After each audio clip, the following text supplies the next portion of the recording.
Ah, moi, je soutiens tout à fait le combat des femmes, hein. D'ailleurs, je m'entraîne régulièrement sur la mienne.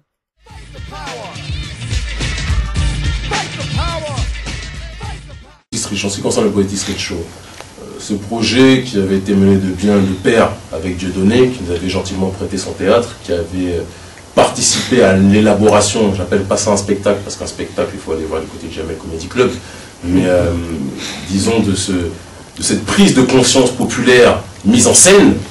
donc qui était le Poetry Street Show, avait pour optique surtout de permettre aux frères et aux sœurs qui s'étaient détournés de la politique, et même j'ai envie de dire la population que je considère comme damnée du système, et donc par conséquent damnée du sionisme,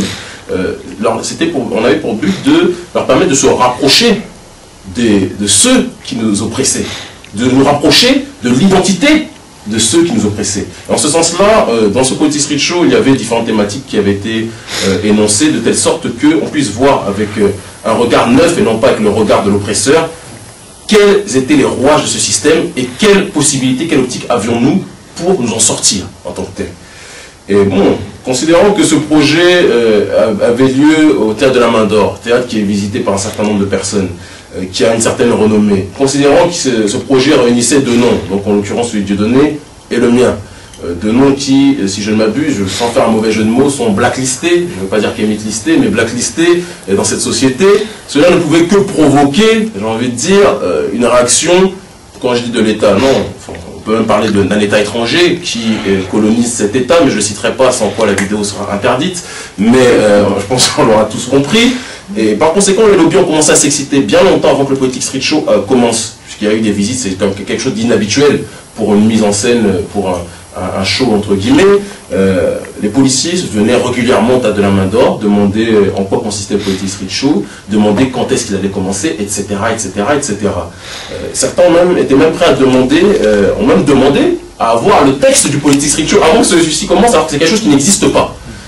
Quand le Poetry Street Show a commencé, il y a eu donc deux représentations qui ont touché, si je ne m'abuse, un certain nombre de personnes. Les personnes, en tout cas, qui sont venues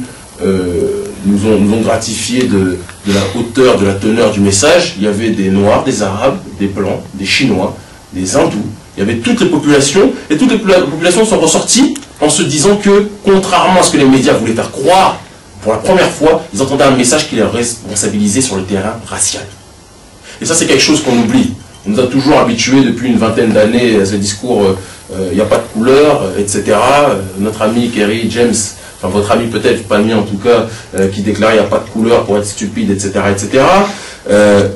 Pour la première fois, ils se rendaient compte que si, il y a des couleurs, et si les couleurs existent, c'est pour que justement, de par cette diversité, on puisse se comprendre et s'accepter. Mais il était nécessaire de prendre en considération cette logique de couleur, prendre en considération ce critère racial pour pouvoir avancer. Parce qu'on ne peut pas dire que pendant des siècles et des siècles, la race est une importance, et au moment où l'heure des comptes arrive vis-à-vis de l'oligarchie, les races n'existent plus. Là, ça serait quelque chose à un moment donné de stupide. Et donc, toutes ces thématiques ont été énoncées, ont été touchées, et ça fait en sorte que lors du Poetry Street Show même, lors de la deuxième représentation, les policiers viennent et frappent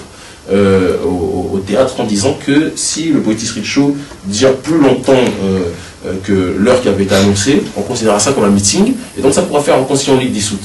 Donc nous, de toute façon, reconstitution pour ligue dissoute, on en parlera tout à l'heure, le procès déjà arrive, donc ça ne changeait rien par rapport à notre